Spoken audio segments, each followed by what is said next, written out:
Tumahimik ka, hangal na mangmang!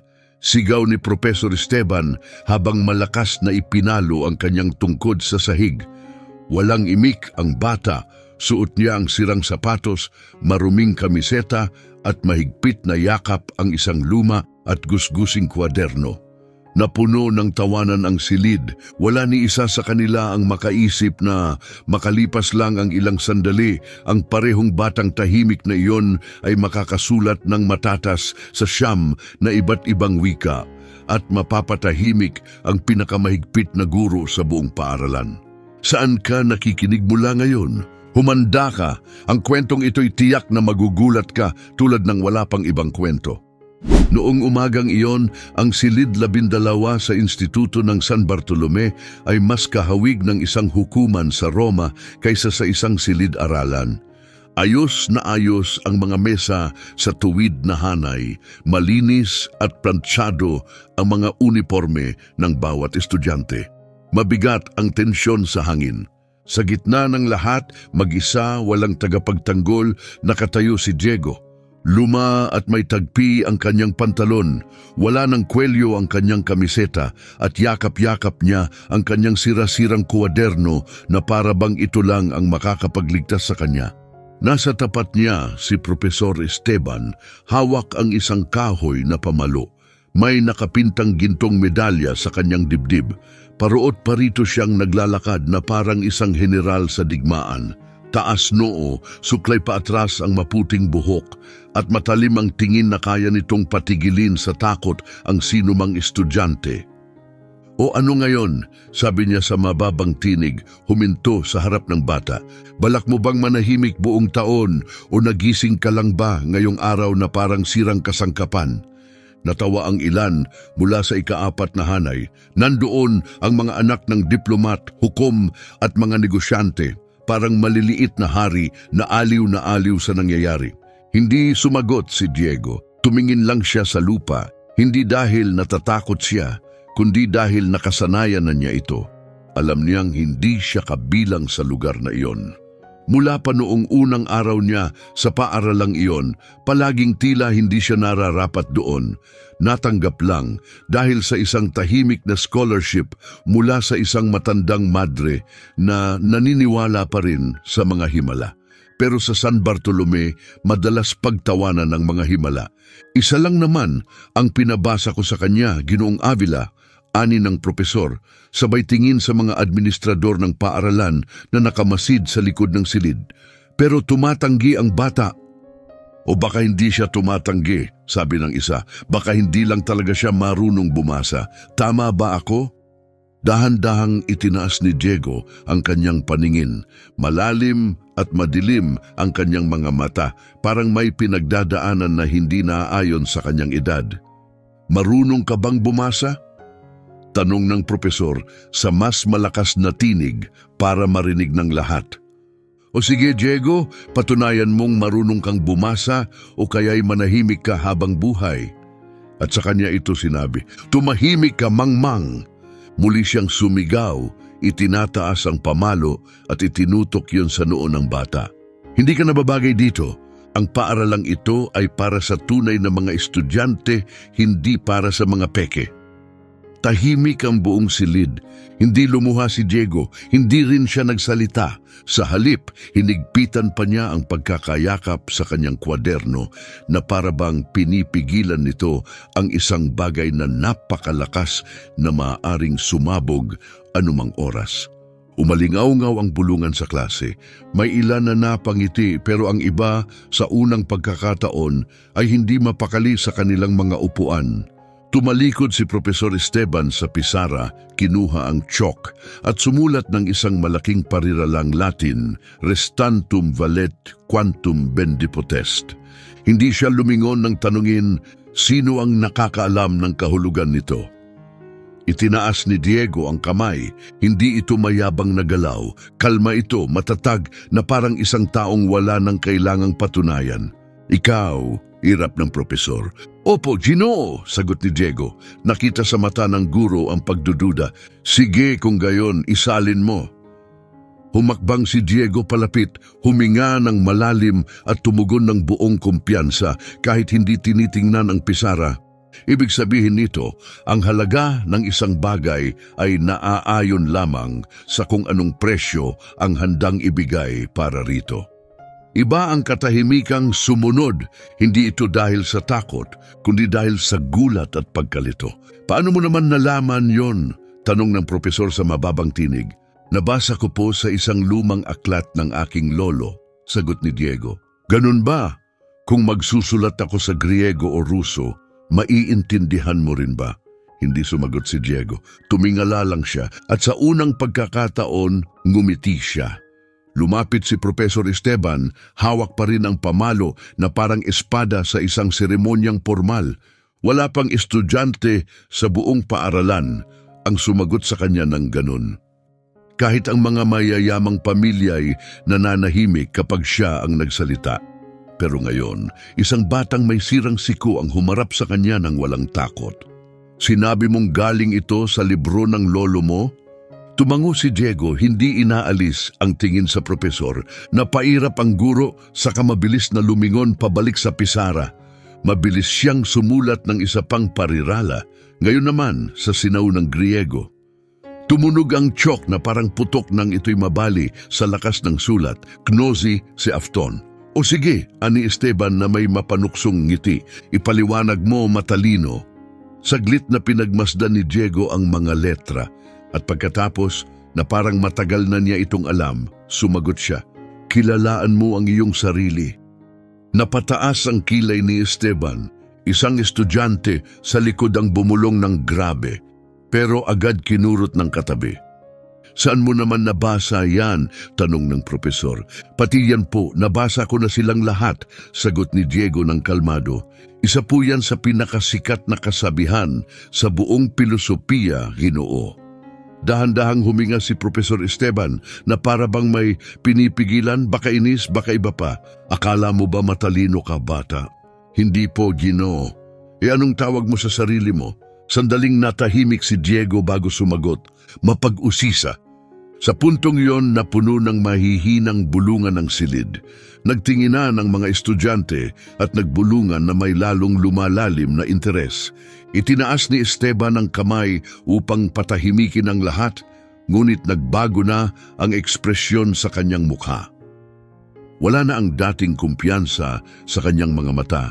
Napalitan ito ng pagkairita, pag-aalinlangan at isang tinamaan na pagkalalaki. Tingnan natin kung kaya ng pagkausisa mo ito. Sabi niyang may mababang tinig, saka siya nagsimulang magsulat ng ikatlong parirala, ngayon naman sa wikang Arabe. Maayos at maganda ang kanyang sulat, halos parang kaligrapiya. Alaklzina, isang sulyap lang ang ibinigay ni Diego bago sumagot ng walang pag-aalinlangan. Ang isipan ay isang palamuti. Saan mo naman natutunan yan? Nakita ko po yan sa may pintuan ng isang maliit na tindahan ng libro sa komunidad ng mga Arabo kung saan kami dating nakatira. Nakatira ka sa komunidad ng mga Arabo? Bahagyang tumango si Diego. Naglaba po ang nanay ko noon sa isang hostel kung saan nagpapahinga ang mga mangangalakal. Madalas po nilang ibigay sa akin ang mga lumang aklat nila na iba-iba ang wika. Tinabi ko silang lahat. Napahinto si Professor Esteban. Sa ilang segundong lumipas, para bang tumanda siya bigla na parang may hindi nakikitang bigat na bumalot sa kanya. Hindi lang ito pagkagulat, ito'y biglaang pag-unawa na hindi na siya ang may kontrol sa silid. Hindi na siya ang pinagmumula ng kaalaman. Ngayon, siya na ang nakikinig at hindi niya iyon matanggap. Sige, anya pilit ang ngiti. Ang galing ng palabas mo, maupo ka na. Pero hindi kumilos si Diego. Ginoo? Ano na naman? Hindi niyo pa po tinatanong yung sa wikang Ruso. Tahimik ang buong silid. Dahan-dahang lumingon ang propesor na para bang hindi niya agad naunawaan ang narinig. Nasa pisara na si Diego, matatag ang kanyang mga kamay, bagamat puno ng alikabok at marumi ang mga kuko. Kinuha niya ang bagong piraso ng tiyok at sinimulang magsulat ng may nakakagulat na kasanayan. Znaniye, usila. Ibig sabihin nito ay kaalaman ay kapangyarihan, paliwanag niya. Simula pa noong panahon ni Peter the Great, baka mas maaga pa, wala pang nakakatiyak. Tinitigan siya ni Esteban, walang masabi. Sa unang pagkakataon, wala siyang naisagot. Hindi na natatawa ang mga estudyante. Ang ilan ay nakatingin kay Diego, ang iba naman kay Propesor, pero ang batang nakatayo sa tabi ng pisara na tinatamaan ng sinag ng araw mula sa bintana ay hindi na mukhang isang mahirap. Mukha na siyang henyo, naging simbolo siya ng isang bagay na hindi inaasahan sa isang prestihiyosong paaralan tulad nito. Katotohanan, mula sa sandaling iyon, hindi na muling naging katulad ng dati ang instituto ng San Bartolome. Pagkatapos ng klase, wala ni isa ang naglakas loob na direktang kausapin si Diego. Pero hindi na rin siya binabaliwala. Nagkalat ang mga bulong-bulungan sa pasilyo na parang apoy sa tuyong damo. Nakita mo ba siyang sumulat sa Ruso? Tatay ko nga di marunong mag-text, tapos yung batang yon sinusulat ang Arabic na parang wala lang. Baka robot yon o espiya. Maya-maya ang mga bulong-bulungan ay naging parang mga babala. Patuloy pa ring naglalakad si Diego sa mga pasilyo, yakap-yakap ang kanyang kwaderno. Hindi siya ngumingiti, hindi rin siya naghahanap ng pansin. Pero ngayon, hindi na siya invisible at sa San Bartolome mapanganib ang ganong uri ng atensyon. Sa itaas, sa opisina ng punong guro, katatapos lang ni pangalawang punong guro Renata Vasquez na pakinggan ang ulat ni Esteban, nakapikit ang kanyang mga labi, matalim ang mga mata. Ibig mong sabihin, 4 na beses kanyang kinorek sa harap ng buong klase? Hindi lang niya ako kinorek, sagot ni Esteban habang mabilis na inalis ang salamin halatang inis. Hinarap niya ako sa harap ng lahat at karamihan sa kanila tahimik siyang pinalakpakan. Ano ang mungkahi mo? Bawiin ang scholarship niya dahil may angking galing. Dahil sa kawalan ng respeto, umupo ng patagilid si Renata sa kanyang leather na upuan, nakatawid ang mga braso. Matagal na niyang kilala si Esteban, mahigit 20 taon na. Alam niya kung paano ito gumalaw, pero ang bersyon na kaharap niya ngayon, balisa at depensibo, ay bago. Natatakot ka ba? Tanong niya. Ako? Oo, ikaw Esteban, dahil ang batang yon hindi lang siya matalino. Banta siya sa autoridad mo sa kung paano mo kontrolin ang silid. Dahan-dahang tumayo si Esteban. Hindi siya nababagay dito, mariin niyang sabi. Hindi ito tungkol sa takot. Ito ay tungkol sa pagpapanatili ng kaayusan. Kapag hinayaan nating gawing biro ng isang matalinong bata mula sa mababang distrito, ang mga tradisyon natin, hindi na San Bartolome ang San Bartolome. At ano ang magiging kapalit nito? Hindi siya sumagot. Lumabas na lang siya ng silid, malakas ang pagsara ng pinto kaysa sa nararapat. Sa kantina, mag-isa na namang kumakain si Diego, gaya ng nakagawian, hanggang sa may naglatag ng tray sa harap niya. Hay, isang babae ang nakatayo roon, maayos ang pagkakatali ng buhok, may bilog na salamin at hindi mabasa ang ekspresyon sa mukha. Si Elena Rosales iyon, anak ng mga diplomat, laging nangunguna sa klase at isa sa mga estudyanteng hindi kailangang magpakitang gilas para mapansin. Kahanga-hanga siya kahit hindi nagsisikap. Nakita ko ang ginawa mo kanina sa klase ni Esteban, sabi niya habang naupo sa tabi ni Diego nang hindi na naghintay ng paanyaya. Hindi pa nangyayari yon. Wala pang sumagot sa kanya ng ganon, hindi pa man ang mga bagong guro. Dahan-dahang tumango si Diego habang patuloy sa pagkain. Marunong ka rin bang magsulat sa Hapon? Tanong ni Elena. Hiragana lang, konti rin sa kanji. Tumaas ang kilay ni Elena. Ilan bang wika ang kaya mong salita? Hindi ko po alam. Higit sa 5? Saglit na nag-isip si Diego sa kabahagyang tumango. May hinala ako, bulong ni Elena. Yumuko na parang maglalabas ng isang lihim ng gobyerno. Hindi ka lang ordinaryong bata, isa kang proyekto ng gobyerno. Ngumiti si Diego, ang una niyang ngiti sa matagal na panahon. Bahagya lang, halos hindi halata at hindi niya ipinakita ang mga ngipin. Hindi ako eksperimento, wala lang talaga akong ibang ginawa kundi magbasa. At bihira ka pang magsalita. Ang pagsasalita, hindi naman talaga nagbabago ng marami, pero ang pagsusulat, oo, tahimik na sang-ayon ni Elena. Napatahimik siya. Sa unang pagkakataon, hindi niya alam kung ano ang sasabihin. Samantala sa lounge ng mga guro, may bagong chismis na kumakalat. Nakareceive ng tawag ang punong guro mula sa isang lokal na dyaryo. May nagsabi raw tungkol sa batang marunong ng 9 na wika. At sa loob lang ng ilang oras, kumalat ang pangalan ni Diego sa mga direktor ng paaralan, samahan ng mga magulang, mamamahayag, pati mga politiko. Hindi na siya tinitingnang kakaibang bata. Isa na siyang pambihirang kababalaghan, isang tropeyo, isang nilalang na gustong makilala ng lahat. Lahat, maliban kay Esteban. Hindi siya interesado kung saan nagmula si Diego. Interesado siya sa malaman kung hanggang saan kayang umabot ang batang iyon. At higit pa roon kung paano ito mapipigilan. May kung anong malalim sa loob niya na nagsasabing kung walang makikialam, ang batang iyon ay hindi lang matututo ng mga sinaunang wika. Matutuklasan niya ang mga katotohanang matagal nang nakabaon. Mga katotohanang may kapangyarihang higitan ang kahihiyan ng isang guro. Mga katotohanang kayang yugin ang mismong pundasyon ng lahat ng kanilang alam. Nang gabing iyon, habang isa-isang pinapatay ang ilaw sa dormitoryo, tahimik na nakaupo si Diego sa kama, may hawak na flashlight at nakatago sa ilalim ng kumot. Sumulat siya ng isang pangungusap sa isang gusot na piraso ng papel. Isa itong pariralang Latin, isinulat ng may ingat at lakas ng loob na para bang bawat letra ay may dalang kapalaran. Inifold niya ang papel sa 3 bahagi at maingat na isinuksok sa loob ng kanyang kwaderno. Kinabukasan, nang hindi nagsasabi ng kahit ano, iiwan niya ito sa mesa ni Esteban.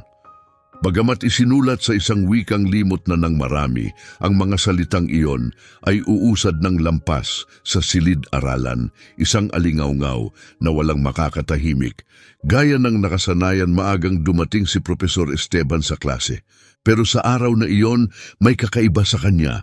Hindi ito dahil sa paraan ng kanyang paglalakad, nakatindig pa rin, eksakto, halos parang robot, o sa itim niyang jacket na perpektong plantsado. Ito'y nasa kanyang mga mata, hindi siya bumati kahit kanino. Nakayuko lang siya, iniiwasan ang mga tingin ng lahat. Pagbukas niya ng pinto ng silid, 12, kakaiba ang pakiramdam sa loob, makapal ang hangin, mabigat, tila may hinihintay. Doon, sa gitna ng kanyang mesa, nakapatong ang isang papel na maayos na nakatiklop sa 3 bahagi. Walang pangalan, walang pirma, isang payak na piraso lang ng papel. Galing ito sa parehong lumang kwaderno na laging yakap ni Diego sa kanyang dibdib. Isinara ni Esteban ang pinto sa likod niya habang hindi inaalis ang tingin sa sulat. Maingat niyang dinampot ito at dahan-dahang binuklat, asul na tinta. Maayos ang pagkakasulat, formal, pantay ang sulat kamay. Nakasulat doon, Veritas Filia Temporis. Ang katotohanan ay anak ng panahon. Wala nang iba pa, walang paliwanag, walang banta. Pero para kay Esteban, pakiramdam niya ay isa itong tahimik na pagsabog. Bahagyang nanginig ang kanyang mga daliri, hindi halata, pero sapat upang malaglag ang tiyok mula sa kanyang kamay habang inaabot ang pisara. Katotohanan, panahon, mga salitang matagal na niyang pinilipit para makuha ang respeto ng iba. Pero ngayon, isinulat sa Latin ng isang tahimik na batang may alikabok sa pisngi at kapayapaan sa mga mata. Tila isa itong babala, isang hula. Eksaktong 8:00, nagsimulang pumasok ang mga estudyante. Huling pumasok si Diego. Hindi dahil sa takot, kundi dahil palagi niyang hinihintay na makaupo na ang lahat para iwasan ang atensyon. Umupo siya sa pinakadulong hilera, inilabas ang kanyang kwaderno at binuksan ito. Ni minsan, hindi siya tumingin sa propesor, hindi siya naghahanap ng reaksyon. Pinanood siya ni Esteban, umaasang makakakita ng pangungutya, paghihimagsik o kayabangan. Pero ang nakita lang niya ay katahimikan, kapayapaan at mas lalo siyang kinilabutan. World history, aniya bahagyang nanginginig ang tinig. Ang paksa natin ngayon, ang paggamit ng propaganda sa panahon ng digmaan at kung paano kinokontrol ang impormasyon.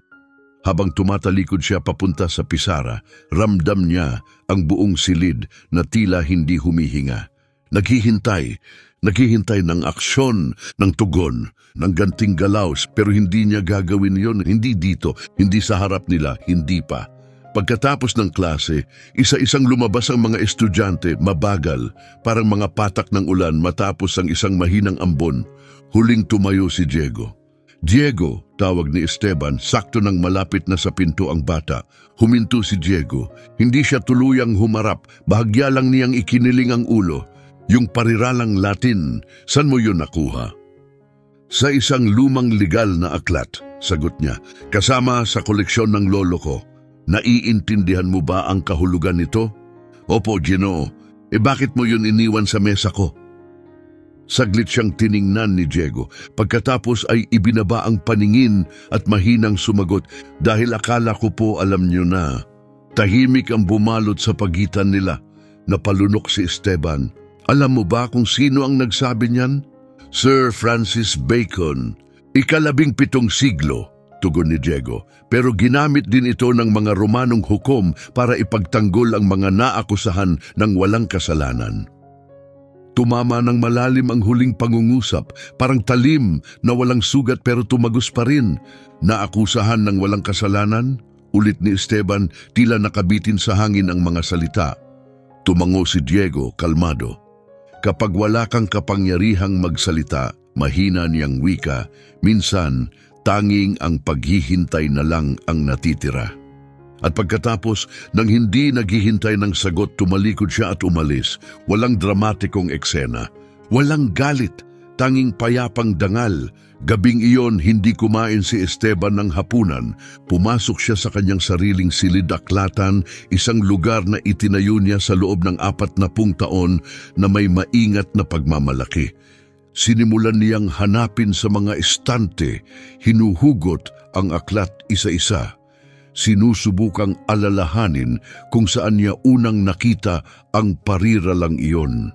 Sa wakas, nakatago sa loob ng isang matagal nang nakalimutang tomo, nahanap niya ito, Fundamental Principles of Roman Law.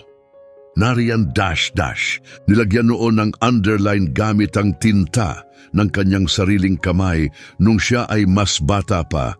Veritas filia temporis, ang katotohanan ay anak ng panahon, at sa unang pagkakataon, pumasok ang isang tahimik na pag-aalinlangan sa kanyang isipan.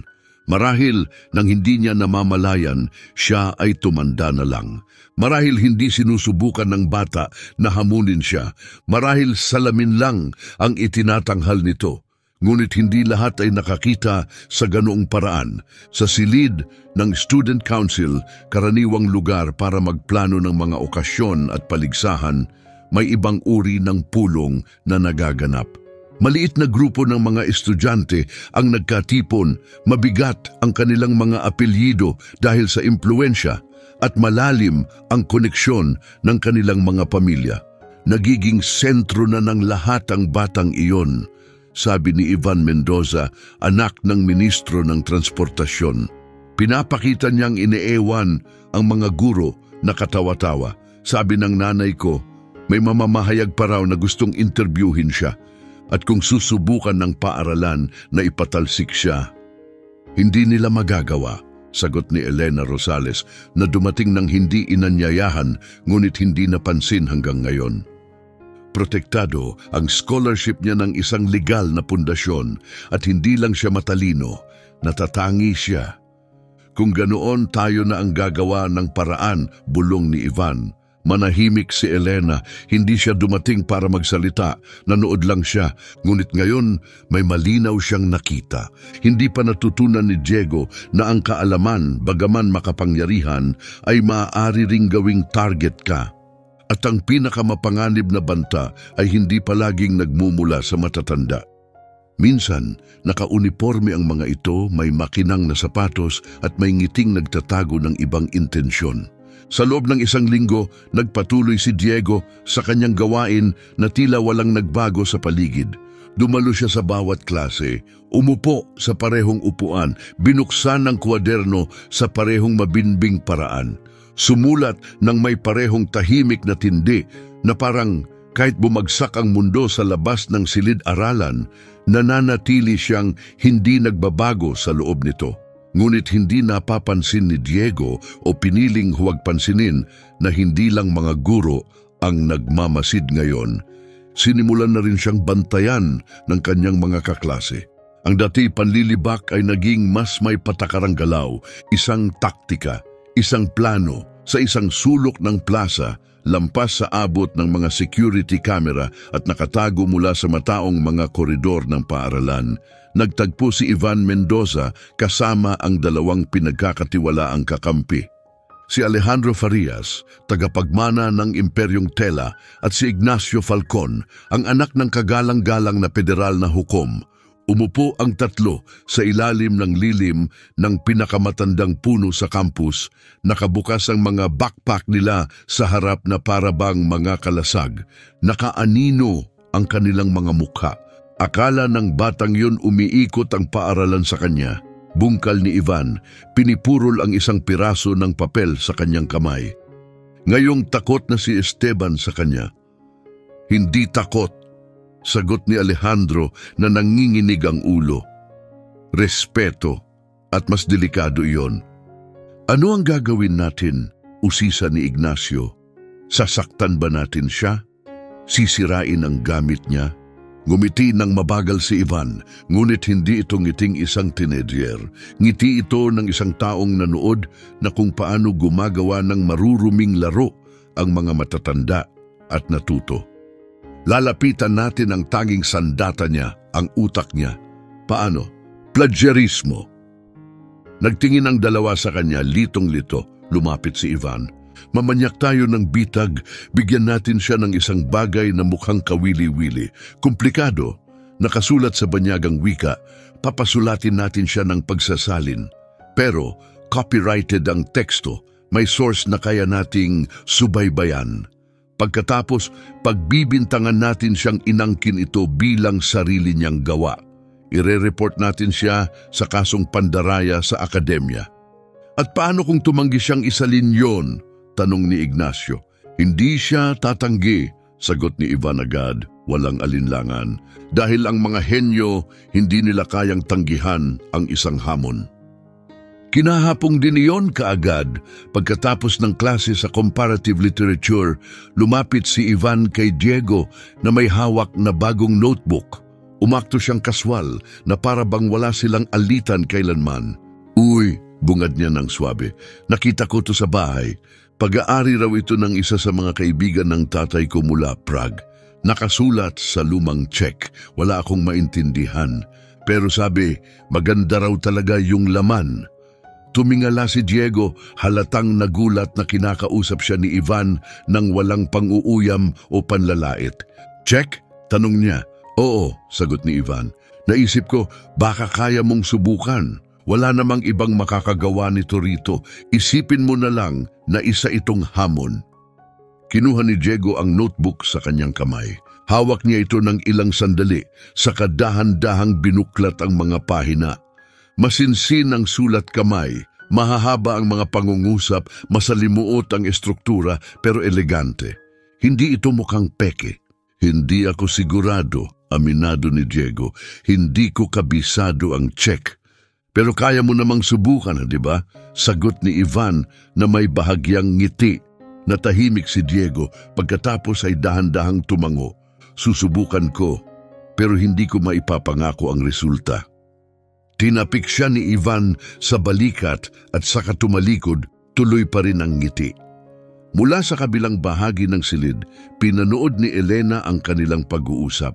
May pagkabahala sa mga mata. Makalipas ang ilang oras, nagkulong si Diego sa maliit na silid-aklatan ng paaralan. Matagal na niyang nadiskubre na sa likod ng mataas na kabinet ng ensiklopedia ay may isang lumang estante. Nandoon ang mga nakalimutang diksyonaryo at manual para sa mga wikang Slavic. Sa loob ng maraming oras, nanatili siyang nakaupo roon. Pinagkukumpara ang mga titik, tinutukoy ang mga simbolo, pinag-aaralan ang tunog at kahulugan ng bawat salita. Mabagal, nakakapagod. May mga pariralang walang tiyak na katumbas. Ang iba naman ay tila mga piraso ng tula. Ngunit habang siya'y sumusulong, may isang bagay na napansin niya. Hindi ito mukhang katang-isip o kwento. May tono ito ng formal na sanaysay, parang isang lektura. Hindi alam ni Diego na isa pala itong patibong. Ang tanging nasa isip niya ay ang paghahanap ng katotohanan. Maingat niyang isinalin ang buong teksto sa sarili niyang kuwaderno. At nang matapos, dahil sa nakasanayan, pinirmahan niya ang huling pahina gamit ang kanyang inisyal. 2 araw ang lumipas at parang pagsabog kumalat ang balita sa buong paaralan. Ang mga bulong-bulungan ay naging matitinding akusasyon. Si Diego Navarro Jimenez, umano, ay nangopya raw ng tekstong Czech na may copyright at inangkin ito bilang kanyang sariling likha. Mabilis ang pagkalat ng tsismis, wala nang makapigil. Parang apoy na kumalat sa tuyong kagubatan. Walang nakakaalam kung paano nakarating ang paratang sa administrasyon. Wala maliban kay Ivan. At kahit walang nagsasalita ng hayagan, may ilang nakaramdam na may mali. Isa na roon si Elena. Sa gitna ng klase sa etika at pagkamamamayan, biglang pumasok ang punong guro. May hawak siyang nakaprint na abiso. Diego Navarro Jimenez, pinasa niya ng malakas. Ipinapatawag ka sa opisina ng punong guro matapos ang klaseng ito. Lahat ng matay na palingon kay Diego. Pero hindi niya tinaas ang ulo. Isinara niya lang ang kanyang kuwaderno, mabagal at mahinahon ang kilos. Sa unang pagkakataon, naramdaman niya ang isang uri ng pagod na iba sa nakasanayan. Hindi galing sa pag-aaral at hindi dahil sa pagiging isinasantabi, kundi dahil sa pagkaunawa na sa lugar na ito, ang pagiging sobrang matalino ay maaaring gawing kasalanan. Nang gabing iyon, aksidenteng nakita ni Elena ang notebook ni Diego kung saan isinulat niya ang pagsasalin. Naiwan ito sa isang sulok ng silid-aklatan, nakalimutan o baka sadyang iniwan. Isa-isa niyang binuklat ang mga pahina, maingat na sinusuri ang bawat bahagi ng trabaho. At nang makarating siya sa dulo, napahinto siya sa paghinga. Nanlaki ang mga mata niya. Totoo ang sipping check, pero hindi ito kamakailan.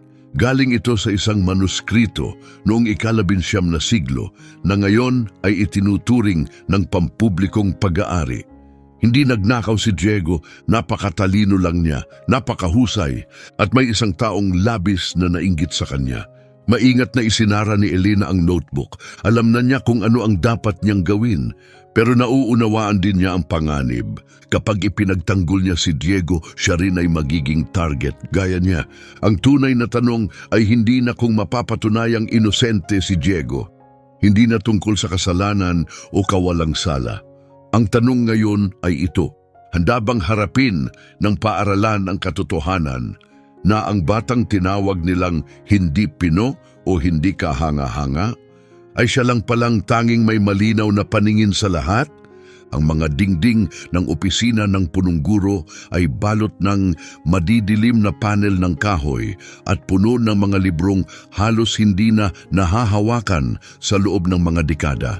Ito ang lugar kung saan inaayos sa loob ang mga problema, gaya ng tawag dito ng lupon ng Instituto San Bartolome. Walang abogado, walang magulang, walang record, tanging reputasyon, tahimik na desisyon at katahimikan.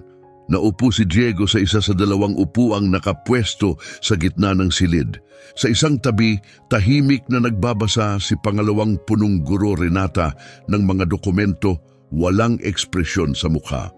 Sa kabila naman, naroon ang isang guro sa matematika bilang opisyal na saksi, pero mas abala ito sa pag-ubos ng kanyang kape. Sa harap nila, nakaupo si punong guro Andres Velez, isang payat na lalaking parang inukit ang mukha sa bato. Tahimik niyang binabasa ang isang nakaprint na ulat, seryoso at walang iniimik. Ngayong umaga, panimula niya, hindi man lang tumitingin, Diego Navarro Jimenez, inaakusahan kang iniharap ang isang isinaling teksto bilang sarili mong likha, isang piraso ng panulat sa wikang Czech na umano'y nakarehistro bilang akademikong papel sa Charles University sa Prague, 7 taon na ang nakalilipas. Tahimik lang si Diego. Sa wakas, tumingin ang punong guro, hinihintay ang anumang reaksyon. Pero nanatiling kalmado ang mukha ni Diego, hindi mabasa ang iniisip. Ayon sa ulat, pagpapatuloy niya, natagpuan ang salin sa personal mong kwaderno. May pirma mo rin ito. Gusto mo bang tumugon? Isinalin ko ito, sagot ni Diego, mahinahon ngunit malinaw. Alam mo ba na copyrighted ang teksto? Hindi. Paano ito napunta sa'yo? Isang kaklase ang nagbigay sa akin, sagot ni Diego. Sabi niya galing daw ito sa kamag-anak. Hindi raw opisyal, para lang sa practice. Anong pangalan ng kaklase? Saglit na nag-alinlangan si Diego. Alam niya ang sagot. Pwede niyang sabihin ang pangalan, pero pinili niyang huwag. Hindi ko na maalala, sagot niya. Dahan-dahang isinara ng punong guro ang folder. Yan ang nakababahala. Mahinang bulong niya, sa labas ng opisina, paikot-ikot na naglalakad si Elena Rosales sa pasilyo, parang isang leon sa loob ng hawla. Hawak niya ang notebook ni Diego at sa ibabaw nito ang nakaprint na pahina na nagpapakita ng opisyal na tala ng orihinal na dokumento. Ang natuklasan niya kaninang umaga, hindi ito copyrighted, hindi ito akademikong papel mula sa isang universidad. Isa itong manuskrito mula noong taong 1862, nakalibing sa malalalim na digital archive ng isang aklatang Hungarian. Hindi ninakaw ni Diego ang kahit ano. Natuklasan niya ang isang lumang sulatin at binuhay muli ito sa pamamagitan ng wika. Hindi lamang legal ang ginawa niya, brilyante pa. Alam ni Elena na kung hindi siya magsalita ngayon, ipapatalsik siya sapagkat sa mga institusyong tulad nito, hindi kailangan ng ebidensya ang kawalan ng katarungan. Kailangan lang nito ng katahimikan, kaya hindi siya naghintay. Kumatok siya ng isang beses at pumasok na. Ano ang ibig sabihin ng pag-abot na ito? Tanong ng punong guro ng may tindi. Ito ay isang saradong pagpupulong. Kung gayon, ipatalsik ninyo rin ako, panindigan ni Elena habang diretso siyang lumapit sa mesa. Ngunit una, basahin ninyo ito. Ipinatong niya ang mga papel sa harap ng mesa. Ito ang pinanggalingan ng sinasabing kinopya ni Diego. Hindi ito protektadong sanaysay. Isang Hungarian na manuskrito mula noong 1800 mga taon ito. Na-digitalize ito 5 taon na ang nakalipas. Hindi siya nagnakaw ng anumang teksto. Isinalin niya ang isang nakalimutang historical na dokumento at ginawa niya ito ng mahusay. Kung ito ay isang kasalanang dapat parusahan, baka dapat ako rin suspindihin dahil marunong akong bumasa. Nanahimik ng malalim ang silid, binasa ni pangalawang punong guro Renata ang mga papel ng mabilis. Tumingala siya, bahagyang nakataas ang isa niyang kilay. Tama ang pinanggalingan, patunay niya. Lehitimo ito at sa katotohanan may katuturan. Sino ba sa paaralang ito ang makakagawa ng ganitong pagsasalin? Kinipit ng punong guro ang kanyang panga. Huminga ng malalim at mahigpit. Hindi ito ang unang beses na ang batang ito ay nagdulot ng kaguluhan. Sabi niya na may pinitpit na ngipin. Kaguluhan, ulit ni Elena. O ayaw niyo lang tanggapin na hindi ninyo siya makokontrol? Parang lumiit ang silid bigla. Nakaupo, tumingin si Diego kay Elena. May bahagyang pasasalamat sa kanyang mga mata, ngunit hindi siya ngumiti. Sa halip ibinaba niya ang kanyang tingin dahil naunawaan niya ang nangyari. Pinili niyang tumayo para sa kanya at may kasamang kapalit ang pagpiling iyon.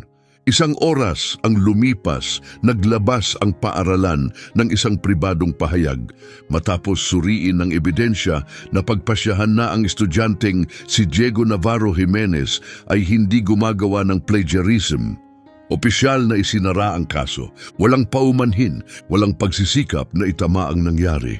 Isang tuyong anunsyo lang, sinundan ng mas maraming usap-usapan na kumalat sa mga pasilyo. Ngunit sa mga estudyante agad ang pagbabagong tingin. May nagsimulang tumingin kay Diego ng may bago at ibang respeto. Ang iba naman may pagkabahala, ngunit karamihan may tahimik na kapaitan. Sapagkat sinubukan ng sistema na wasakin siya at nabigo. At sa San Bartolome, ang pagtagumpayan sa sinadyakang sirain ay hindi itinuturing na lakas. Itinuturing itong paghamak at iyon ay hindi mapapatawad. Gabing iyon sa locker room, pinalo ni Ivan Mendoza ang pader gamit ang nakapangis ng kamao. Napakamalditong paalam-alam, pabulong niyang inungol, sinira niya ang lahat. Hindi para sa kanya ginawa niya yon, sabi ni Alejandro na nakaabang sa bangko. Ginawa niya yon dahil natatakot siya. Natatakot sa ano? Pabalik na tanong ni Ivan. Sa isang taong hindi mapipigil ng tsismis. Tumingin si Ivan ng malamig sa kanya. Huwag kang maging inosente, sabi niya. Lahat ay may kahinaan, kahit ang mga nag-quote ng Latin. Sa malayong sulok ng silidaklatan, ang pinakatahimik sa lahat, nakaupo si Diego na bukas ang kanyang kuwaderno. Ngunit sa pagkakataong ito, hindi siya nagsasalin. Nagsusulat siya ng isang bagay na kanya, ang sarili niyang kwento. Dahil ngayon may bagay siyang nauunawaan, habang ang iba'y nagsasalita, siya'y sumusulat, at ang mga manunulat hindi kailangang sumigaw para marinig. Minsan, kailangan lang nilang maghintay. Dahil ang mga salitang isinulat ng may pag-iingat ay tumatagal ng mas mahaba kaysa sa mga sigaw na puno ng galit. Ang sigaw ay nawawala sa hangin, ngunit ang sulat ay nananatili. Matapos ang paglalabas ng panloob na pahayag ng paaralan, nagbalik ang lahat sa normal na daloy. Ngunit hindi sa kapayapaan, hindi itinapon si Diego. Ngunit hindi rin siya nilinis ng may dangal. Iniwan lang siya sa kinalalagyan, parang dungis sa perpektong ibabaw, isang tahimik na paalala ng isang bagay na hindi dapat umiral. Hindi na siya basta batang may scholarship, naging mas mabigat pa siya ron. Isang exception, isang taong nakaligtas sa sistema, at ang pagkaligtas ng walang pahintulot ay isang bagay na kailanman ay hindi pinapatawad ng sistemang ito. Dumaan ang mga araw na may bagong bigat.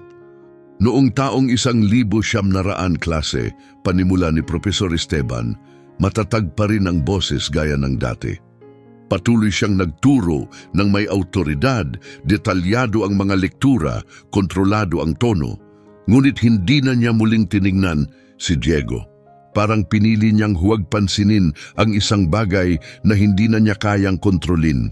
Pati ang mga kamag-aral ni Diego, hindi rin siya matingnan sa mata. Ngunit bumubulong sila at ang mga bulong ay mas masakit kaysa sa sigaw. Minsan isang banggaan ng balikat sa pasilyo o may biglang aalis ng upuan upang siya ay matisod.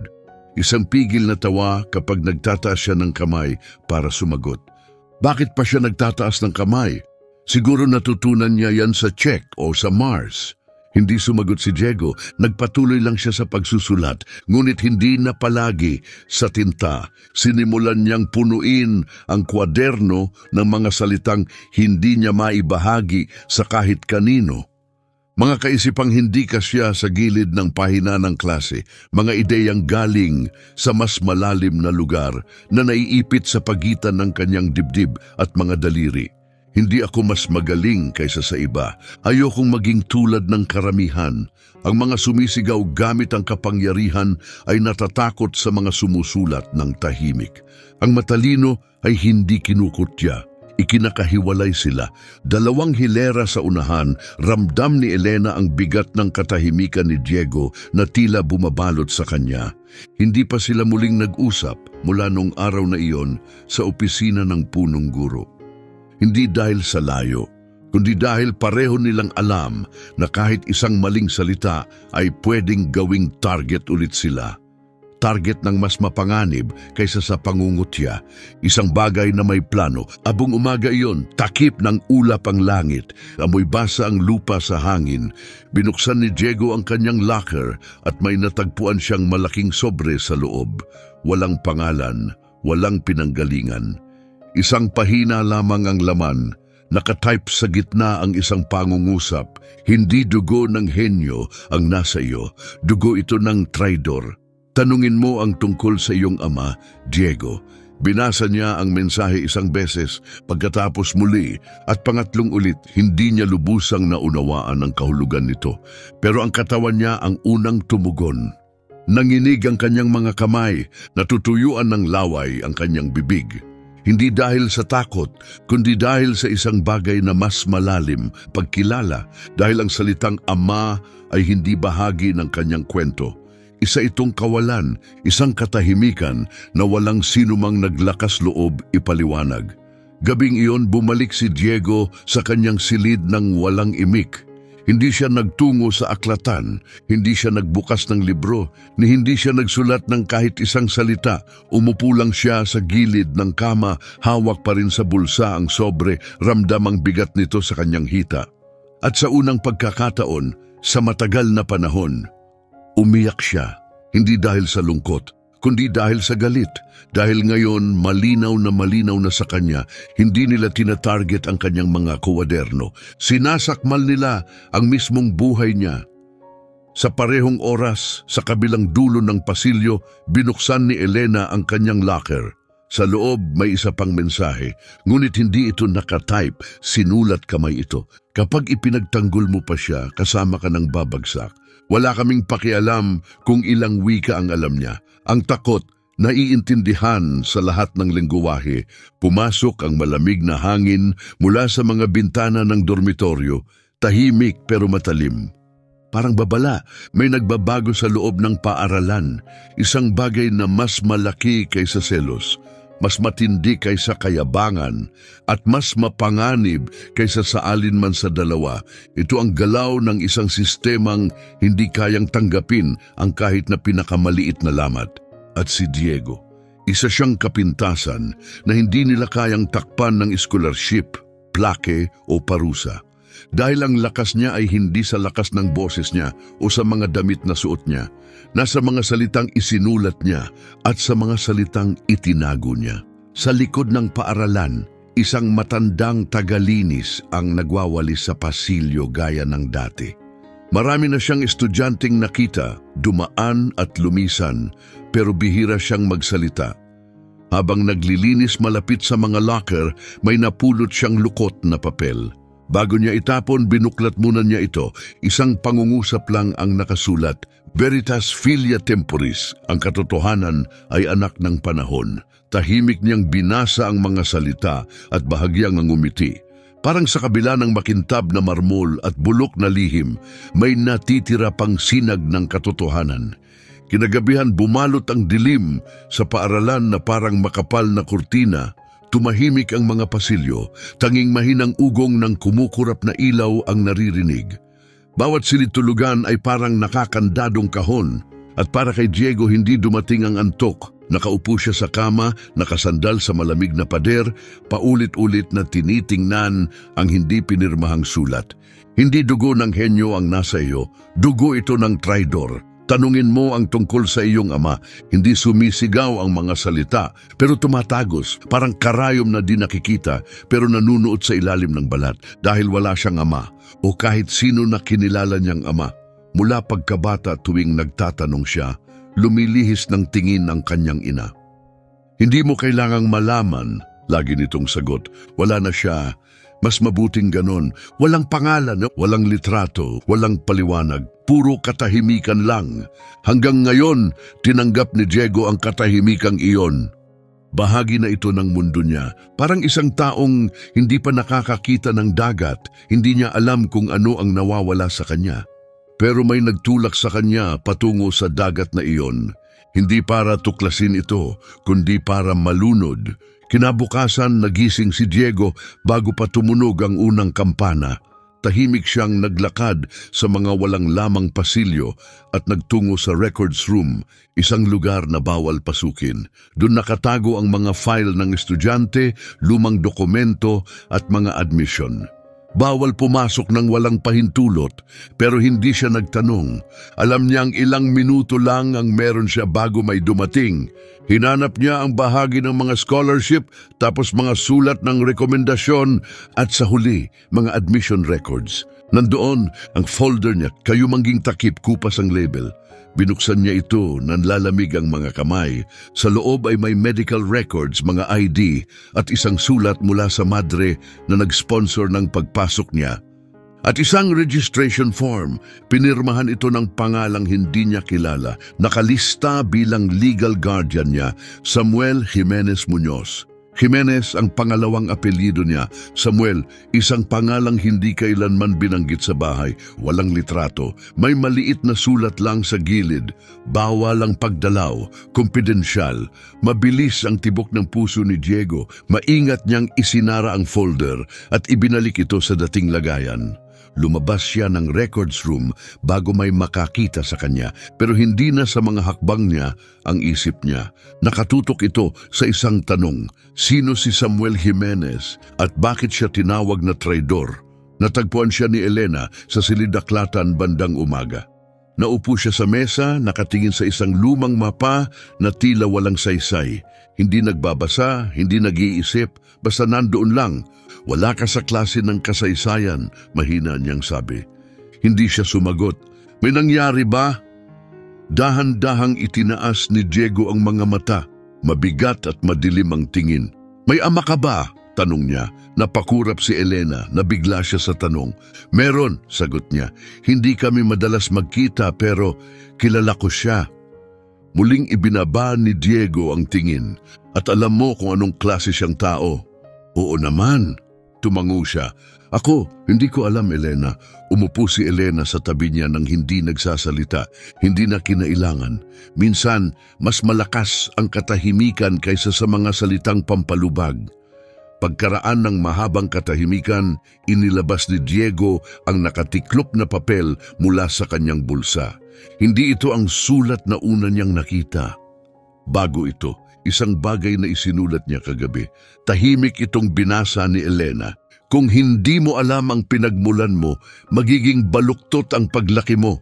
Kahit pa mamulaklak ka, nang hapon ding iyon, pagkatapos ng tanghalian, pumasok sa paaralan ang isang matandang babae, hindi sa harapang gate, kundi sa likuran, sa daanang ginagamit ng mga manggagawa. Isang lugar na bihirang puntahan ng mga estudyante. Nakaitim siyang coat, nakatali ang buhok, mahigpit ang muka, hindi mabasa ang emosyon. Si Sister Teresa iyon, ang madre na nag-ayos ng scholarship ni Diego. Isa sa iilang taong may alam sa kwento niya bago pa man siya matutong magsalita tungkol dito. Iniharap siya sa isang pribadong pagpupulong kasama si Vice Principal Renata Vasquez. Alam mo ba kung bakit ka namin pinapunta rito? Tanong ni Renata. Sa palagay ko, oo. Sino si Samuel Jimenez? Pumikit ng saglit si Sister Teresa. Pagkatapos ay mahina niyang sagot, isang lalaking hindi sana kailanman nakilala ni Diego. At ano ang kaugnayan niya sa bata? Walang formal na koneksyon. Ibig mong sabihin, hindi opisyal? Tanong ng madre habang ibinababa ang tingin. Ama niya. Tumigil ang usapan sa bigat ng sandali. Buhay pa ba siya? Sa totoo lang, hindi ko alam. Bakit ginawang kumpidensyal ang pangalan niya? Dahil ang nakaraan niya, hindi malinis. Anong ibig mong sabihin?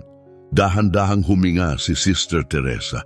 Ibig sabihin, kapag lumabas ang totoo rito sa paaralan, hindi lang si Diego ang masisira. Gagamitin siya o kaya'y tuluyang buburahin.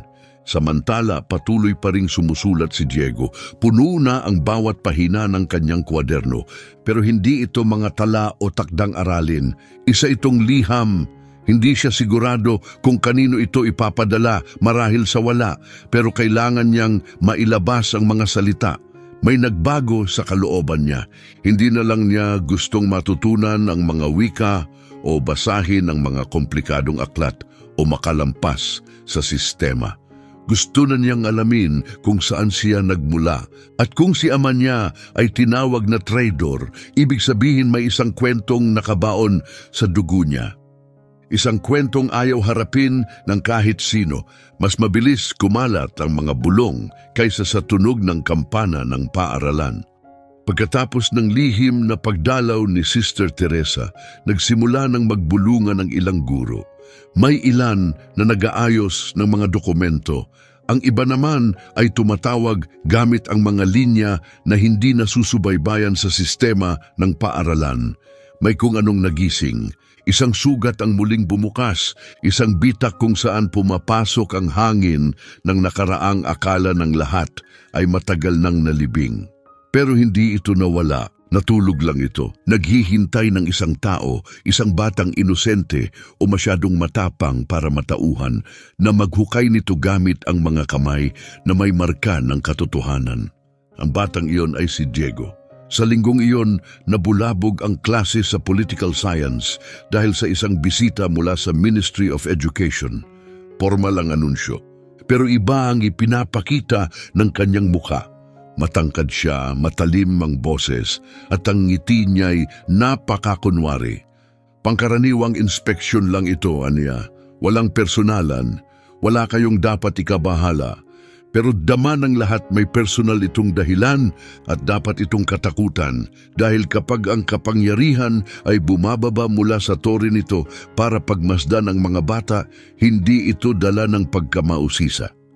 Tahimik na ipinatawag si Diego sa opisina ng punong guro. Walang sulat, walang assistant na sumundo. Pumasok si Profesor Esteban at walang emosyon na tinawag siya, "Navarro Jimenez, sumama ka sa akin."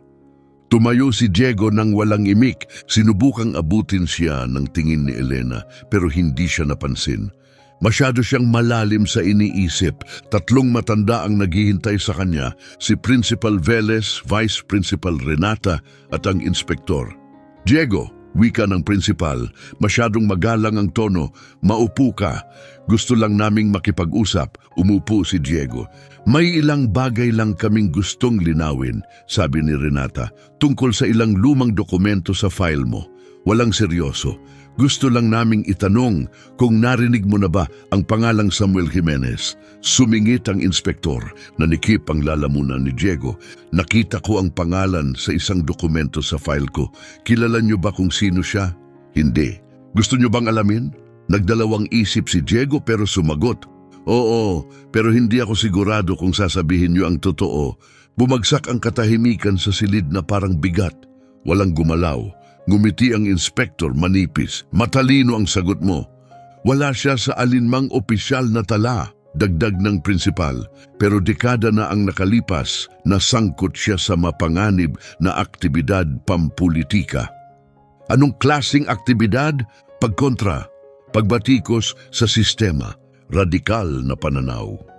Noon, sapat na ang mga salitang iyan para makulong ang isang tao o mawala ng tuluyan, dagdag ni Renata. Napakunot ang noo ni Diego. "At ano ang kinalaman niyan sa akin?" Diretsong tumingin ang inspektor sa kanya. "Magkapareho kayo ng apelyido." Yumuko si Diego pasulong. "At anong nakakatakot sa pangalang iyan? Bakit kinatatakutan ito? Ano ba talaga ang nangyari sa paaralang ito? 22 taon na ang nakalipas na ayaw pag-usapan ng kahit sino." Lalong bumigat ang hangin sa silid. Hindi mapakali ang prinsipal. Noong araw, nag-aral din sa San Bartolome si Samuel Jimenez. Isa siya sa pinakamahusay, gaya mo, wika ng prinsipal. Pero dagdag ni Renata, sa huling taon niya, ibinunyag niya ang katiwalian sa loob, ang pagbabawal sa ilang libro at diskriminasyon laban sa mga iskolar. "Pinaalis siya ng walang investigasyon," dagdag ng inspektor. Pagkatapos bigla na lang siyang nawala. Nanginig ang tainga ni Diego sa narinig. "Ano ba talaga ang gusto niyo sa akin?" "Kailangan naming malaman kung tinuruan ka ba niya," ani ng inspektor. "Kung may ibinigay ba siyang dokumento, kung may nakipag-ugnayan sa iyo sa ngalan niya o kung may naisulat ka na." Kahawig, nagsara ang mga kamay ni Diego sa galit. Ang sinusulat ko lang ay kung ano ang pinaniniwalaan ko. At ano ang pinaniniwalaan mo? Malapit sa pinaniniwalaan niya, tumayo si Diego mula sa upuan. Hindi ko masasabi ng tiyak dahil hindi ko siya kailanman nakilala dahil binura niyo siya sa lahat ng tala. Umupo ka, utos ng prinsipal. Hindi, matatag na sagot ni Diego. Hindi mo ako mapipilit gaya ng hindi ko pinili na mapunta sa paaralang ito. Pero nandito na ako ngayon. At kung ang pagsusulat ng katotohanan ang dahilan kung bakit itinuturing akong banta, ang problema ay hindi nasa apelyido ko. Walang nasabi ang prinsipal, pero ang pagkuyom ng panganya ang nagsabi ng lahat. Huminga ng malalim ang inspektor. Salamat, Diego, maaari ka nang umalis. Habang palabas si Diego ng opisina, nanginginig ang kanyang mga binti. Pero hindi dahil sa takot, galit iyon. Isang matinding, naglalagablab na galit. Dahil ngayon naunawaan na niya, hindi lang nila gustong patahimikin ang boses niya, gusto rin nilang ipamana sa kanya ang katahimikan nila. Dalhin ito na parang pasan sa balikat, pero tumanggi siya. Kinagabihan, may natuklasan si Diego, isang bagong sobre na inilusot sa ilalim ng kanyang pinto, walang banta sa loob. Isang photocopy lang ng lumang artikulo sa pahayagan, isang rebelde mula San Bartolome, nawawala matapos ibunyag ang censorship sa akademya. Pinutol mula sa pahina ang artikulo, malabo ang larawan, pero may isang detalyeng tumatak, ang pirma, Samuel Jimenez. Sa ibaba nito may bagong sulat gamit ang sariwang tinta. Ang nagsimula sa iyo ay hindi magtatapos sa iyo. Ipinagpapatuloy mo ang kwentong sinubukang ibaon ng iba. Gawin mo itong tama. Pumikit si Diego, naiintindihan na niya. Hindi na siya sumusulat para lang sa sarili. Sumusulat siya para sa mga taong hindi kailanman nagkaroon ng pagkakataong pumirma sa kanilang mga pangalan. Kinabukasan, nagsimula ang araw na may kakaibang katahimikan. Maliwanag ang langit at halos hindi gumagalaw ang hangin sa mga dulo ng puno. Tumunog ang kampana sa tamang oras. Mukhang normal ang lahat.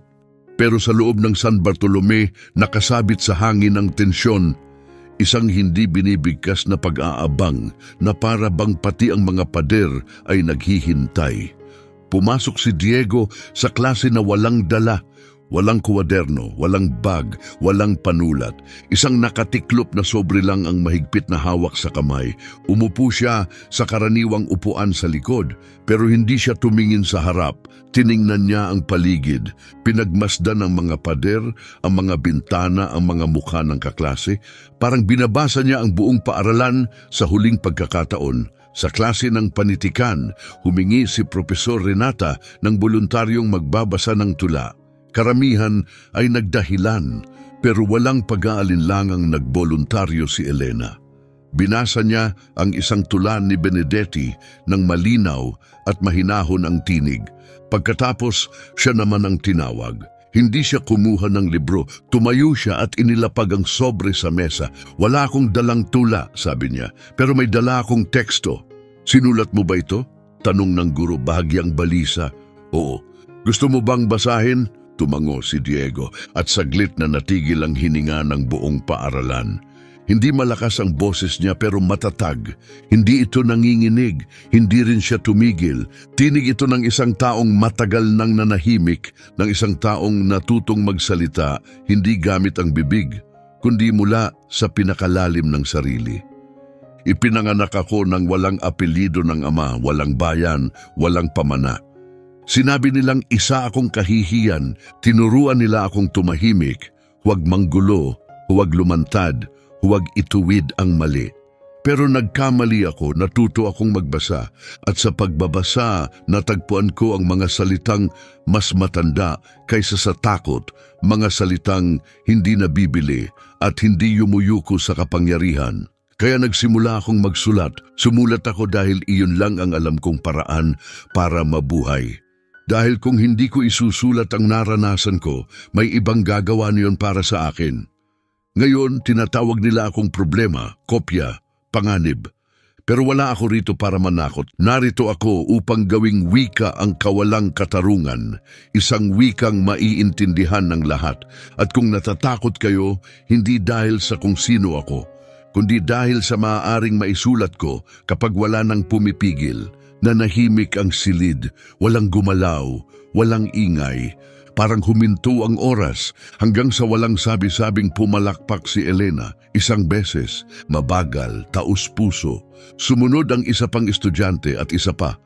Hanggang sa mahigit kalahati ng klase ay pumapalakpak na binabasag ang di nakikitang pader ng katahimikan na itinayo ng paaralan sa loob ng maraming taon.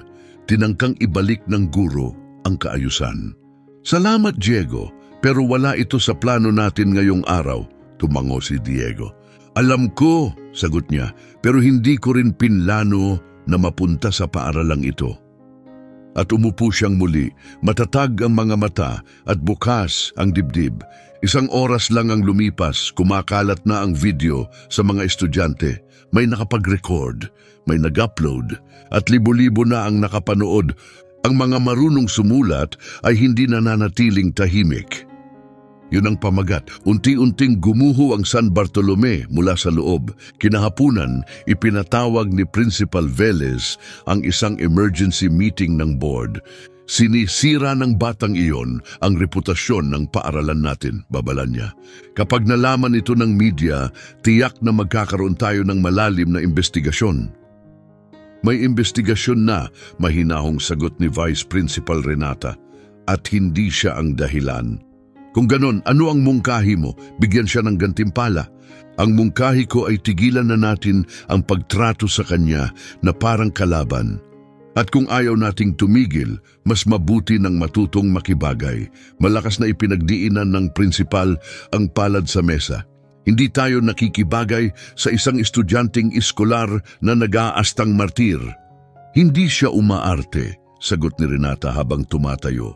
Katotohanan ito, at gaano man natin subukang itago, ang katotohanan ay palaging may iniwang bakas. Kinagabihan, may natagpo ang bagong sulat si Diego sa ilalim ng kanyang pinto. Hindi ito banta, hindi rin ito lihim na code. Isang simpleng papel lang, may 2 linyang sulat kamay sa lumang estilo. Maaring magtayo ng pader ang mga salita o kaya'y gibain ito. Depende kung sino ang nagsasalita at kung sino ang nakikinig. Sa ibaba may inisyal S. Samuel Jimenez. Buhay pa ba siya o may ibang nagsusulat gamit ang pangalan niya? Maingat na tiniklop ni Diego ang sulat, lumapit sa mesa at nagsimulang magsulat ng panibagong pahina, hindi na para ipagtanggol ang sarili, kundi para may maiwan. Nauunawaan na niya ngayon kung binura ang kanyang ama dahil sa katotohanan, kailangan niyang sumulat para ang iba ay hindi mabura. Nang sumunod na Lunes, pagpasok niya sa klase, agad niyang napansin ang pagbabago. Hindi nakaayos ng patayo ang mga mesa. Ginawa silang bilog. Ang guro sa pilosopiya, isang mahigpit na babaeng may makakapal na salamin at matinis na boses. Sumalubong sa kanila na may hindi inaasahang anunsyo. Ngayon, pag-uusapan natin ang salitang pagtutol. Bumigat ang katahimikan sa silid, walang kumilos. Pagtutol, inulit niya, bilang isang konseptong panlipunan, moral, pampolitika at makatao. Sino ang gustong magsimula? Walang nagtaas ng kamay. Hanggang sa tumingin si Elena kay Diego, alam na niya ang ibig sabihin nun, tahimik siyang tumayo. Ang tumutol, aniya, ay ang manatili sa kung sino ka kahit sabihan ka ng mundo na huwag kang mabuhay. Tumango ang guro, seryoso, sa pamamagitan ng pagsusulat at sa pagbabasa, dagdag niya, dahil hindi mo kayang labanan ang hindi mo nauunawaan. At para maunawaan, kailangan mong basahin ang lahat, pati ang mga bagay na ayaw ipakita sa iyo. Nagbago ang klase. Sa unang pagkakataon, tunay na nakinig ang lahat. Walang biro, walang sagabal, walang mga matang walang buhay. Unti-unting nagbukas ang mga estudyante tungkol sa pamilya nila, sa katahimikan, sa mga pinagdadaanan nila. Isang estudyante ang umamin na kinamumuhian niya ang apelyidong taglay niya. Ang isa na may nagsabing ni minsan ay hindi siya nakatapos ng aklat, pero gusto na niyang magsimula ngayon. At sinabi ni Elena ang isang bagay na tatatak sa kanila lahat. Tinuruan nila tayong maging perpekto, pero hindi nila tayo tinuruan kung paano maging totoo. Noong araw na iyon, hindi lubusang nagbago ang San Bartolome, pero may nabiyak. Isang malalim na bitak ng katotohanan, ng katapatan, ng pagkalantad, at bawat bitak ay banta sa mga nagtayo ng pader. Makalipas ang ilang oras, nakatanggap ng tawag si Principal Velez mula sa Central Board. May mga ulat ng di-autorisadong aktibidad. Malamig ang boses sa kabilang linya. Lumagpas na kayo sa linya. Ginagawang forum ang mga silid-aralan. May mga talumpati. Kumakalat ang mga video. Ano bang nangyayari sa paaralan ninyo? May isang estudyante na ginagawang sandata ang mga salita. Sagot ng prinsipal, at nagsisimula ng sumunod ang iba. Pigilan mo siya, utos nila, bago pa sumabog ang lahat. Nang hapong yun din, naglabas ng internal resolution ng school council. Isasagawa ang masusing pagsusuri sa lahat ng material na naisulat, na imprenta o naibahagi sa loob ng San Bartolome. Sinuspinde ang lahat ng extracurricular activity na hindi aprobado. Inatasan ang mga estudyante na isumite ang kanilang writing notebooks para suriin. Tinawag nila itong preventive measure, pero alam ng lahat kung ano talaga ito, sensura. Hindi nagalit si Diego, hindi siya gumawa ng mga poster, hindi siya sumulat ng liham ng protesta, tahimik niyang binuksan ang kanyang kwaderno, pinilas ang mga pinakapersonal na pahina at itinago ito sa loob ng karton na kahon, sa ilalim ng sira-sirang sahig ng silid-aklatan. Hindi dahil sa takot siya, kundi dahil matalino siya. Alam niyang hindi naligtas ang mga salita niya. Hindi sa papel, hindi sa bag, at hindi sa paaralang pinamumunuan ng takot. Ligtas lang ang mga ito sa alaala niya. At sa mga alaalang ng mga taong nakarinig na ng mga iyon. Kinagabihan may kumatok sa pintuan niya. Si Elena iyon, hawak ang isang kwaderno na kahawig ng sa kanya. Huwag mo itong isusumite, sabi niya. Hindi na tayo sumusulat para sa grado. Sumusulat tayo para mabuhay. Tiningnan siya ni Diego sa mata. Paano kung palayasin nila tayo? Gagawa tayo ng paaralang, hindi nila kayang paalisan tayo. At sa unang pagkakataon ngumiti si Diego, isang tunay na ngiti. Hindi lang mga estudyante ang nakaramdam ng pagbabago. Maging ang ilang guro ay nagsimulang questionin ang mga bagay na akala nilang tiyak. Isa sa mga guro, ang pinakabata 29 lang ang edad, ay nag-iwan ng liham sa Teacher's Lounge nang hindi nagpapakilala. Kung estudyante ang nagtuturo sa atin ng tapang, ibig sabihin ay nabigo tayo bilang mga guro. Kinabukasan nawala na ang liham, pero nakita na ito. Mas mahalaga naramdaman na ito, gayunman hindi natutulog ang sistema. Habang unti-unting nakukuha ni Diego ang tahimik na respeto ng kanyang mga kapwa, isang bagong estratehiya ang isinakatuparan. Hindi ito maingay o marahas, walang insulto, walang tahasang banta. Mas mapanganib ito. Isang uri ng institusyonal na pag-iisa. Makalipas ang 2 araw, ipinatawag si Diego para sa isang pulong kasama ang pinuno ng counseling. Ngumiti ito ng malumanay habang nagsasalita. Gusto ka naming tulungan na matuklasan ang tunay mong landas, Anya. Naniniwala kaming mas bagay sa iyo ang isang espesyal na programa. Mas tahimik, mas angkop. Angkop para kanino? Tanong ni Diego. Para sa mga tulad mo, hindi lahat ay komportable sa mga grupong setting. Ibig sabihin, inaalis niyo ako. Hindi pinoprotektahan ka namin. Pinoprotektahan ako mula saan? Saglit siyang tumigil bago sumagot. Sa sarili mo, Diego. Lumabas si Diego ng opisina na pakiramdam niya ay piniga ang puso niya sa palad niya mismo. Hindi ito mungkahi. Isa itong babala, ayaw siyang palayasin. Gusto siyang ihiwalay. Gustong patahimikin ng walang nakakapansin. Kinagabihan, binuksan niya ang kanyang locker at may nakita siyang sulat kamay na mensahe, luma at hindi pantay ang pagkakasulat. Hindi ka nila pinatatahimik dahil sa sinasabi mo, kundi dahil sa mga naiisip ng iba pagkatapos kang marinig. Tiniklop ni Diego ang sulat, isinara ang locker at may malalim siyang naunawaan. Hindi pa ito ang katapusan ng laban niya. Mula noon, hindi na siya umupo sa pinakalikod ng silid-aralan. Sa loob ng 50 taon, ang upuang iyon ay naging taguan. Parang pagkukubli sa likod ng sirang kurtina, umaasang hindi mapapansin. Pero nagbago na ang lahat. Hindi na lang siya sumusulat para sa linaw o para sa tahimik na pagtutol. Sumusulat siya para makalikha ng pagbabago. Kaya simula sa linggong iyon, sa gitnang upuan na siya umuupo, lantad, walang pagtatago at buong tapang. Patuloy namang pinatindi ng administrasyon ang presyon. Mas madalas ang mga anunsyo sa loudspeaker nakatago sa anyo ng mga paalala pang-akademiko. Pinaaalalahanan ang lahat na ang mga personal na kwaderno ay para lamang sa gawaing pangklase. Ang mga grupong talakayan ay dapat aprobado ng mga coordinator. Ang pagbabahagi ng hindi aprobadong material ay maaaring mauwi sa disiplina. Isa itong tahimik na digmaan, mga salita laban sa istruktura, mga ideya laban sa paulit-ulit na patakaran at alaala laban sa takot. Samantala, bumuo si Elena ng isang study group kasama ang 3 estudyanteng hindi pa nakikisalamuha kay Diego. Tinawag nila ang sarili nilang The Ghost Readers. Nagkikita sila sa lumang silid kung saan dati nakaimbak ang mga mapa. Isang lugar na hindi pinupuntahan kahit ng security. Doon nila binabasa ang mga ipinagbabawal na aklat, pinag-uusapan ang mga makasaysayang talumpati, at nilalampasan ang mga ideyang hindi tinuturo sa kurikulum. Hindi tayo club, paliwanag ni Elena.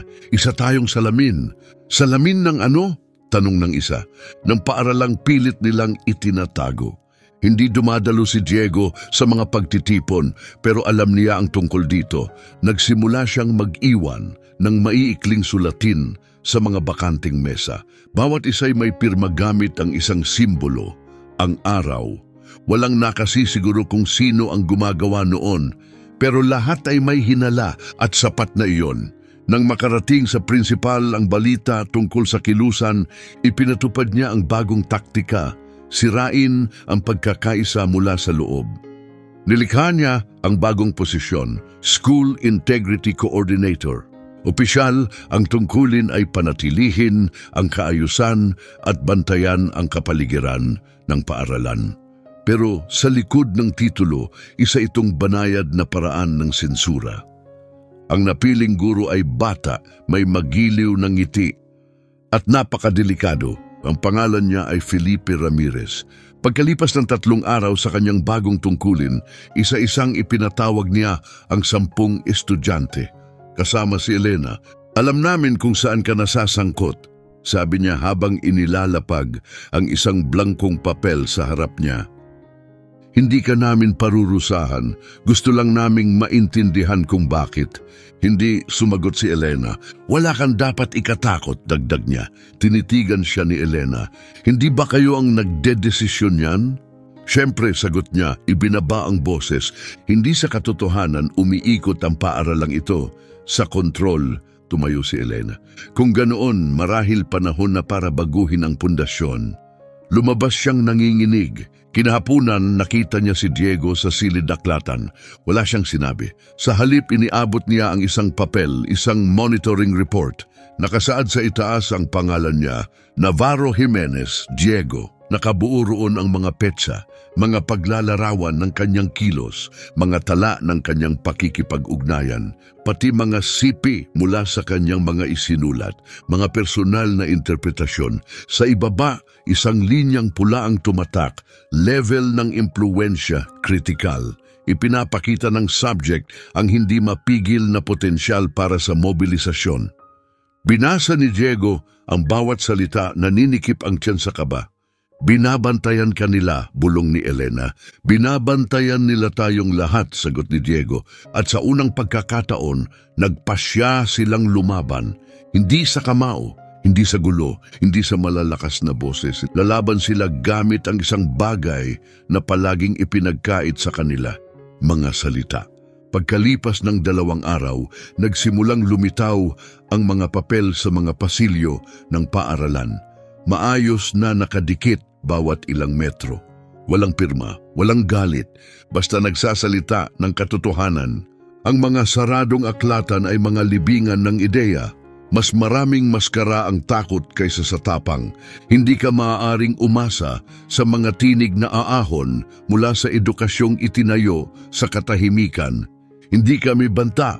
Isa kaming salamin kahit mabilis pinagtatanggal ng mga guro. May lumilitaw pang mas marami sa oras ng tanghalian, sa loob ng banyo, sa ilalim ng mesa at pati sa mga libro sa kasaysayan.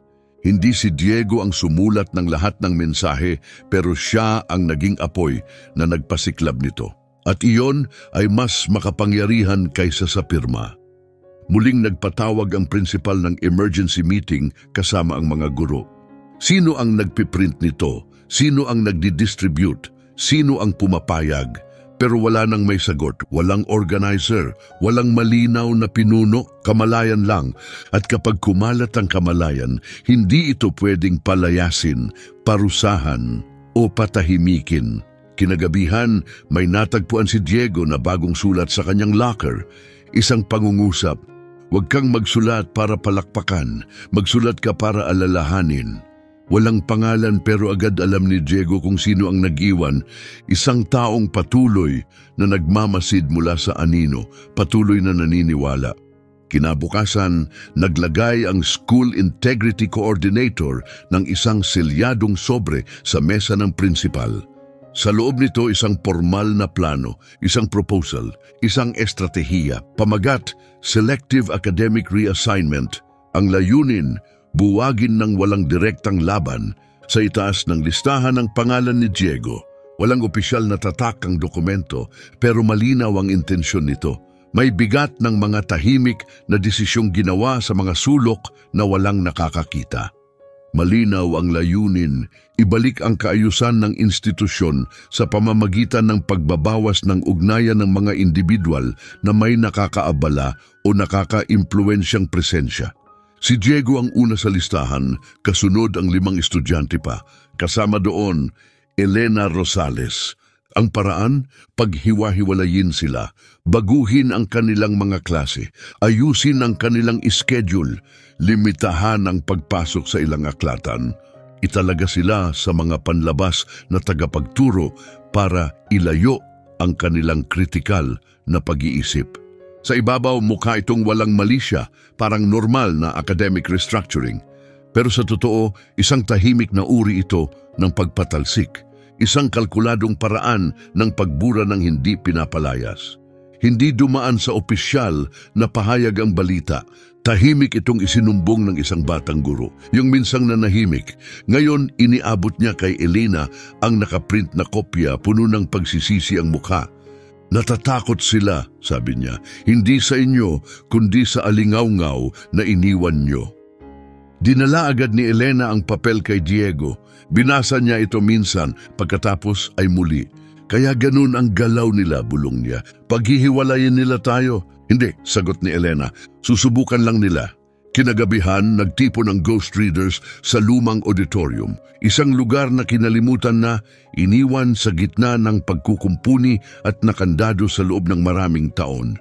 Naupo sila sa isang bilog sa maalikabok na entablado. Si Diego ay nasa gitna, hindi bilang leader, kundi bilang saksi sa lahat ng nangyari.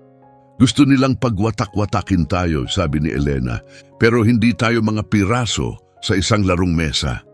Isa-isa nila tayong inaalis, dagdag ng isa, na may ngiti, na may mga paglipat, na may tahimik na pagbabantay.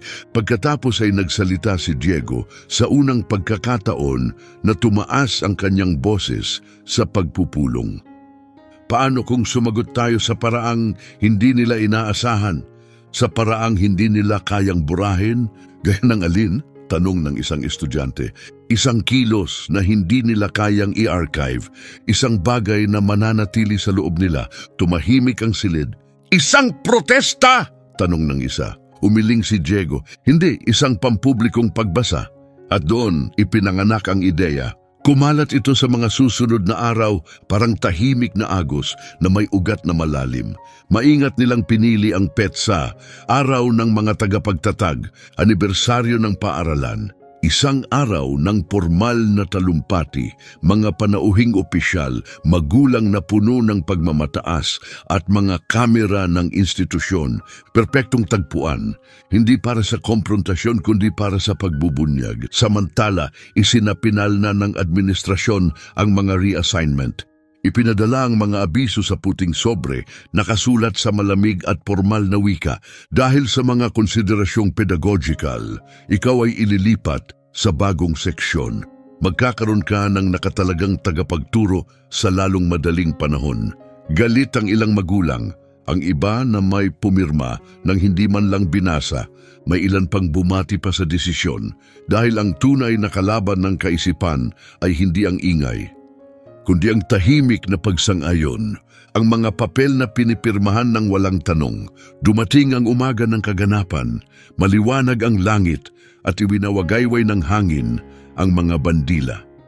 Nakaayos sa tuwid na hanay ang mga estudyante, malinis at maayos ang uniforme. Dumating si Diego na nakaputing kamiseta, itim na pantalon at isang sobre na nakalagay sa bulsa sa kanyang dibdib. Pinalamutian ng artipisyal na bulaklak ang entablado. Sa likod ng mikropono, kumikislap sa gintong letra ang salitang tradisyon. Lahat ay tila normal nang simulan ng prinsipal ang kanyang talumpati. Ang San Bartolome ay higit pa sa paaralan na niya. Ito ay isang pamana, isang haligi ng kaayusan at kahusayan. Ngunit tumayo si Diego. Hindi siya nagmadali, hindi siya sumingit, tahimik siyang naglakad patungo sa entablado. Walang pumigil sa kanya dahil walang nakapaghanda hanggang nasa tabi na siya ng prinsipal. Yumuko siya sa mikropono. "Pasensya na po," mahina niyang sabi. "Sandali lang ito." Nagkatinginan ng mga tao, nag-aalangan, nagpatuloy si Diego. Pinahahalagahan ng paaralang ito ang tradisyon. Pero pinahahalagahan din nito ang katahimikan. Sa loob ng maraming taon, natutunan kong manahimik para hindi mapansin. Sumulat sa dilim, manatiling tahimik kahit masakit. Pero ngayon, gusto kong magbasa, hindi para mang-udyok, kundi para marinig, kahit minsan lang. Kinuha niya ang papel mula sa bulsa, inikot ito at nagsimulang basahin ng malakas. Tinuruan nila tayong humanga sa marmol, pero huwag pansinin ang mga bitak. Ipinamigay nila ang mga sinensurang aklat at sinabihang huwag magtanong. Tinawag nila tayong mga iskolar, pasaway, labas sa sistema. Pero hindi kami mga labas, kami ay salamin. Hindi namin nilalabanan ang paaralan. Ang bersyon lang nito na humihiling ng katahimikan. Hindi kami narito para gibain. Narito kami para ipaalala, ang mga pader ay hindi nabubuhay kung walang hangin. At ang paaralang walang tanong ay hindi paaralan, kundi libingan.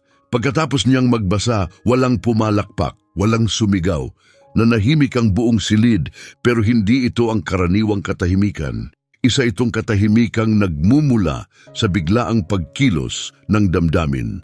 Inilapag ni Diego ang papel sa pulpito, bumaba ng entablado at tahimik na bumalik sa kanyang upuan. Unti-unti, nagsitayo ang mga estudyante, isa-isa, walang imik. Tumayo si Elena, sumunod ang ghost readers, at pagkatapos pati ang mga estudyanteng hindi man lang nakipag-usap kay Diego noon. At higit pa roon, pati ang mga guro, 3, 5 guro, 8, lahat ay tumayo, walang sinabi. Nakatingin lamang, yun ang unang nakikitang bitak at mula noon nagsimulang gumalaw ang lahat. Lumipas ang 3 linggo, 3 linggong puno ng katahimikan mula sa administrasyon, pero may mga hindi nakikitang alon ng pagbabago na walang ulat na tumutukoy. Pero lahat ay nakaramdam. Hindi na muling nakita si Principal Velez sa mga pasilyo. Ang School Integrity Coordinator ay tahimik na inilipat sa ibang tungkulin para sa layuning administratibo. Itinigil ang mga pagbabago sa klase, hindi na inilipat ang mga estudyante, at lahat ng tala tungkol kay Diego ay nawala sa mga archive ng paaralan nang walang salita. walang humingi ng tawad, walang inilabas na pahayag, walang pirma sa kahit anong papel. Pero ang katahimikan mula sa itaas ay nagsalita ng mas malakas pa sa salita. Dahil sa unang pagkakataon, hindi na lang ang mga estudyante ang may hawak ng takot. Hindi naging bayani si Diego. Patuloy siyang dumarating ng maaga, patuloy niyang sinusulatan ang kanyang kwaderno ng mga kaisipan. Madalas, mag-isa pa rin siyang nauupo at kadalasan nananatiling tahimik. Pero may isang mahalagang bagay na nagbago. Hindi na siya sumusulat para lang makatawid. Sumusulat siya upang ingatan ang mga bagay na hindi kayang ilahad ng iba. At iyon, sa huli ay mas makapangyarihan kaysa sa anumang gantimpala o palakpak. Isang maulap na hapon, habang tumutulong siyang ayusin ang mga lumang estante sa silid-aklatan, nakakita si Diego ng isang maliit na kahong walang label. Makapal ang karton, pero malambot na, sa tanda, basa at kupas na ang mga sulok. Dahil sa pag-usisa, binuksan niya ito. Sa loob may mga kupas na folder, mga aklat na walang pabalat at isang sobre na sinelyuhan ng lumang wax. Walang pangalan, walang address, isang iginuhit lang na simbolo sa harap. Nanginginig ang mga kamay niya habang binubuksan ang selyo. Sa loob, isang pahina lang ng papel. Ang sulat kamay ay bahagyang pakurba, ang tinta halos kupas na sa paglipas ng panahon. Kung binabasa mo ito, ibig sabihin may isa pa ring ayaw sumuko sa ingay. Ang pangalan ko ay Samuel Jimenez. Isa rin akong naging estudyante rito. Hindi ako pinatalsik dahil sa kasinungalingan. Pinatalsik ako dahil sa katotohanang gusto nilang ibaon. Huwag mong hayaang pangalan mo o katahimikan mo ang humubog sa kung sino ka. May mga katotohanang walang kinalaman sa pamilya. Nagsisimula ang mga iyon sa sandaling piliin mong magsalita. Hindi ko alam kung sino ka, pero kung sumusulat ka, ibig sabihin ay may wika na tayong pareho. Huwag kang magpigil dahil kapag wala nang natirang makakaalala, ang isinulat mo na lang ang mananatili. SJ, umupo si Diego kung saan siya naroon. Sa maalikabok na sahig sa pagitan ng mga lumang aklat, binasa niya ang liham isang beses. Pagkatapos muli at muli, hindi siya lumuha. Wala siyang sinabi, pero kinabukasan dinala niya ang liham sa paaralan. Kinopya niya ito gamit ang kamay. Pagkatapos isinalin niya ito sa Latin, Russian, French at Arabic. Maingat niyang ipinako ang lahat sa gitnang pader ng paaralan, direktang sa ilalim ng mural kung saan dati nakasulat ang salitang tradisyon. Sa ibabaw ng mga salin, isinulat niya ang isang linyang ito lamang. Bahagi rin ito ng kwento natin. Walang nagtanggal nito, hindi ang mga tagapangasiwa, hindi ang mga guwardya, ni hindi ang mga guro. Dahil ngayon, naiintindihan na ng lahat. Ang pag-alis nito ay pag-amin na totoo ito at ang pagpapaubaya na manatili ito ay pagtanggap na ang alaala ay hindi na pag-aari ng iisang tinig. Hindi tumigil si Elena sa pagsusulat at hindi lang siya. Nagsimulang lumitaw ang mga kwaderno kahit saan. Napupuno ang mga bag, nalalaglag mula sa mga mesa, nakapatong sa tabi ng mga tray sa tanghalian. Sa mga pasilyo, mas marami nang may aklat sa kamay kaysa sa may telepono sa bulsa. Hanggang sa isang araw, walang paunang anunsyo, lumitaw ang isang karatula sa pinto ng silid-aklatan. Hindi na kami mga multong mambabasa. Sa ilalim nito, isang listahan ng mga pangalan. Walang apelyido, puro pangalan lang. At kalaunan, makalipas ang ilang taon, ipinalathala ni Diego ang kanyang unang aklat. Hindi ito memoir, isa itong koleksyon ng mga sulating walang lagda. Maikling kwento, tahimik na pagninilay, mga kaisipang isinulat para gumising. Pinamagatan niya ito, ang mga pahinang hindi ko pinayagang basahin. At sa dedikasyon, isinulat niya para sa nagturo sa akin na ang pagsusulat ay hindi lang pagpili. Ito ay paraan para manatiling buhay, para kay Samuel at sa lahat ng nagbigay ng salita sa mga bagay na wala pang pangalan. Dahil sa mundong gustong makalimot, ang mga manunulat ay hindi nawawala, nagiging binhi sila. At mula sa mga binhing iyon, Patuloy na tumutubo ang mga tinig. Kung nakausap ka ng kwentong ito, huwag kalimutang mag-subscribe at itap ang bell. Dito, bawat salita ay isinulat para sa mga ayaw makalimot. At kung sa tingin mo makapangyarihan ang kwentong ito, hintayin mong marinig ang tungkol sa isang batang babaeng dating tagalinis ng hangar na siya ring nagdisenyo ng eroplanong minsan niyang liliparin. Naghihintay na ang kwentong yun para sa iyo.